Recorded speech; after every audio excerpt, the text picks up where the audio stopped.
Oi, meu nome é Maria Laura e eu vou ser a sua anfitriã durante a duração desse vídeo, em que eu vou falar sobre todos os meus sentimentos conflitantes de Capitão América Admirável Mundo Novo. Eu sempre acho muito interessante a gente refletir sobre as escolhas que os realizadores de uma obra, seja de uma música, de um livro, de um filme, de qualquer coisa que for que a gente tá analisando, escolheram colocar ali. Porque eu parto do pressuposto de que se a pessoa escolheu certa coisa, especificamente é porque ela quis comunicar alguma coisa.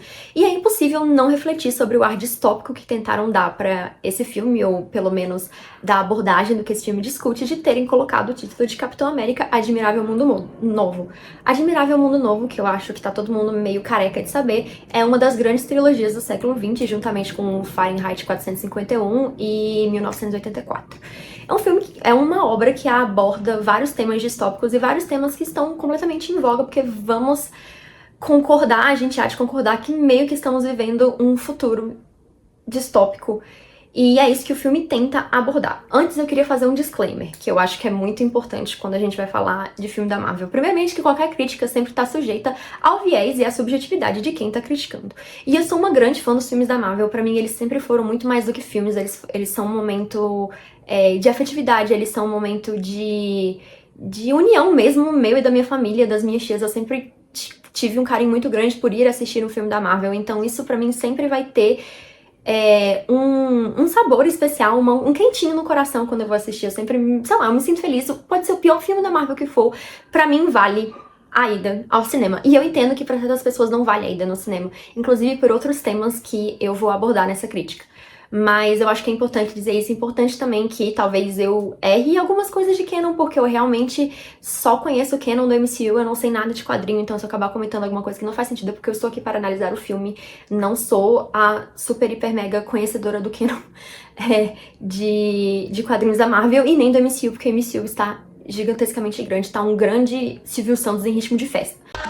É um programa divertido. É um programa variado, olha só, quanta gente linda no auditório, olha lá. Então, basicamente esse filme eu senti que ele foi um grande cavalo de pau argumentativo da Marvel, apesar de eu ter gostado muito. Ele foi um grande cavalo de pau argumentativo porque eles tinham que dar um jeito de fazer essa passagem de bastão do Capitão América do Steve Rogers pro Capitão do Sam. E de passagem de bastão de personagem eu conheço bastante, porque eu sou uma grande fã de Doctor Who, então, apesar dadas as devidas proporções, tem um paralelo interessante aí, porque esse novo Doctor que a gente tá tendo também é um homem negro, e também tiveram várias questões nessa passada de bastão que teve pro Ncuti, que tá interpretando o 15º Doctor.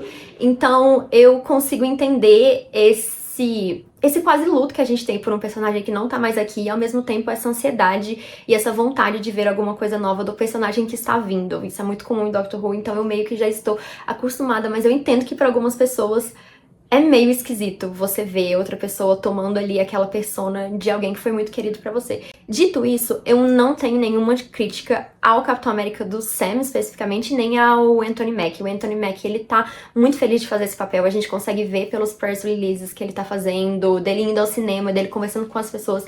Ele realmente vê a instituição do Capitão América como algo importante, como algo... Ele tem algo a dizer, estando ali naquele papel e considerando todo o clima político que a gente tá vivendo, principalmente do que tá acontecendo nos Estados Unidos, é meio inevitável que ele não queira tomar algum posicionamento com isso. Só que, infelizmente, o posicionamento que ele está tendo na vida real não é o posicionamento que o filme teve. E, assim, eu não esperava grandes militâncias e nem o maior filme de crítica social e sátira do mundo da Marvel. Eu também tenho noção. Mas a Marvel já teve algumas posições interessantes com Pantera Negra e vários outros filmes. E eu sempre acho muito interessante quando você vê filmes que, por exemplo, você tá falando de distopia. Então, se você tá falando de distopia, você está criticando alguma forma de establishment, alguma forma de governo. Você tá criticando os meios de poder e quem está exercendo eles. E sempre quando alguém resolve fazer essa crítica, que foi mais ou menos a pirrinha que eu tive com Megalópolis, Desculpa, eu tô rindo, mas é porque eu achei Megalópolis realmente, no final, o herói que vai salvar os Estados Unidos é um coach. Mas enfim, eu achei que a crítica ela foi muito rasa, é um filme que de fato tem medo de se comprometer e ele fica com um ideal muito ingênuo e talvez muito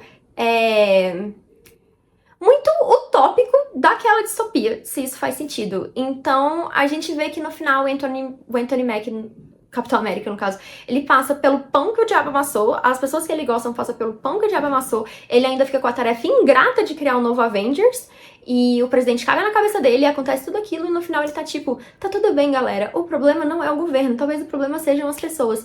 E eu também entendo que talvez eles quiseram fazer isso pra tentar, talvez, fazer o arco de personagem de que o Capitão América, ele começa, da mesma forma que o Steve Rogers começou, ele começa sendo o bastião daquele ideal, e vamos, galera, todo mundo, vamos lutar, vamos dar direitos pras pessoas, e yay! A gente pode fazer diferença, só várias pessoas com amor e o poder da amizade derrotando invasões alienígenas. Eu entendo que pode ter sido isso e ele quebra a cara no final e depois dá um jeito de ressignificar isso dentro dele e continuar com esse espírito que ele tem, igual foi o Steve Rogers.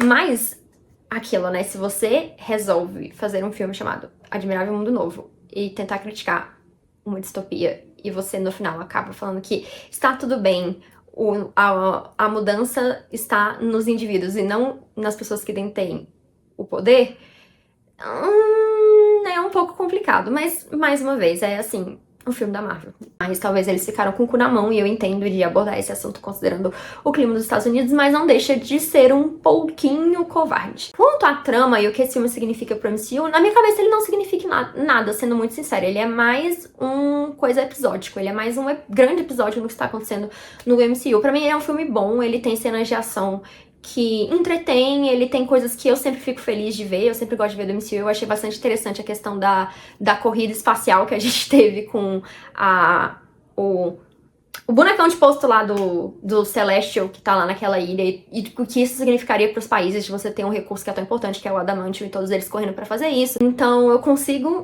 fiquei muito feliz de ver isso em tela, realmente, porque pra mim é muito divertido, tipo, se vocês fizessem um filme da Marvel, fizessem uma série ou qualquer coisa que fossem só crônicas do que acontece no universo do MCU, tipo assim, sei lá, o cara que trabalha no posto de gasolina que algum Avenger destruiu, ou o cara do banco, ou a seguradora tendo que mudar todos os tópicos lá da pólice de seguro porque tem Avengers no mundo e tudo mais. Tony Stark na fila do banco, eu acho isso interessante particularmente, mas pode ser só uma doidice minha, e porque eu gosto muito do MCU. E é isso, talvez outras pessoas não tenham paciência pra ver isso, da mesma forma que eu acho que as pessoas não têm mais paciência, elas estão com uma fadiga de MCU, e eu entendo.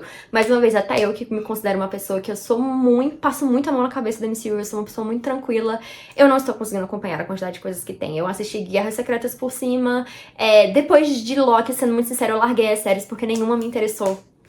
E os filmes eu também assisto, mas eu tava tentando lembrar qual foi o último filme da Marvel que eu tinha assistido, e eu acho que foi o Deadpool e Wolverine, mas eu também nem lembro. E mais uma vez, ele passou relativamente esquecido pela minha cabeça. Eu odiei o Homem-Formiga, eu fiquei com uma fadiga visual enorme desse filme. Eternos eu achei o filme mais corajoso dessa nova fase deles, apesar de eu sei que é um filme polêmico, mas eu gosto. Então eu vou ser honesta aqui mais uma vez, porque eu me considero uma pessoa sincera, coerente, então eu estou sendo coerente. E eu acho que eu entendo a fadiga das pessoas, eu entendo que hoje a Marvel tá virando mistério da fé, tá virando questão de fé mesmo, a gente tá acreditando que o que eles vão fazer no final vai dar certo. Você não tá comprando... Quando você vai assistir o filme da Marvel hoje, você não está comprando necessariamente aquele filme, aquele episódio. Você está comprando o que vai acontecer no final.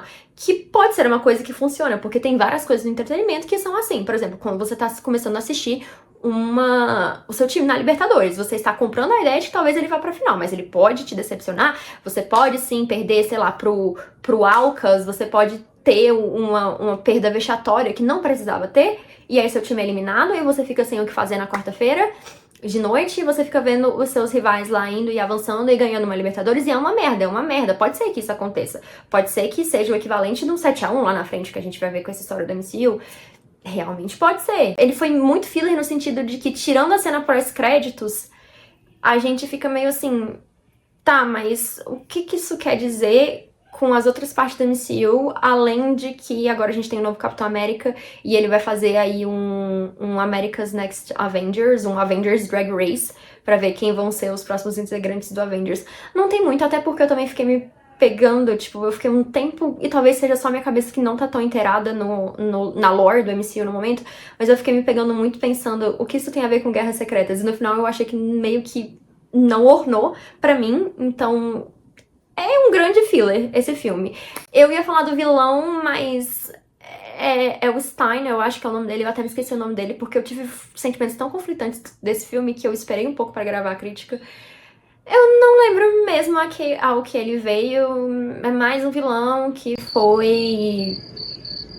Quanto aos efeitos, eu achei que ficou camp, o efeito do Hulk vermelho lá nas cerejeiras, no Jardim das Cerejeiras, eu achei que ficou camp, mas ao mesmo tempo eu fui também pensando que, eu não sei se vocês souberam, mas a Marvel patrocinou o último Flamengo e Botafogo, que terminou em pancadaria. Saiu até com o zagueiro do Botafogo sem dente. E eu realmente achei a porradaria do final do jogo do Flamengo mais divertida e mais entretenimento, mais cenas lamentáveis do que a do presidente, que era pra ser o ápice lá do presidente de Hulk vermelho. Então, assim, vale a ida ao cinema?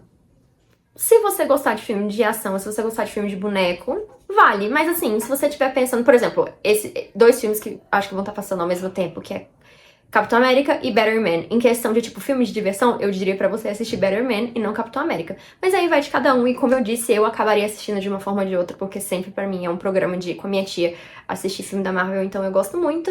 E numa escala de 0 a 10, eu não daria a média, mas eu daria, tipo, a média e meio. Então de 0 a 10, se a gente pensar que 6 é a média, eu daria 6,5. É isso. É um filme honesto. É um filme de você fazer a unha na quarta-feira, não prestando muita atenção no que tá acontecendo. Se vocês assistiram Capitão América ou vocês tiveram uma visão completamente diferente da minha, por favor me digam, porque eu sempre acho muito interessante esse debate. Muito obrigada por terem clicado nessa crítica dentro de todas as milhares de críticas de milhares de canais que tem aqui. E eu vejo vocês na próxima. Tchau!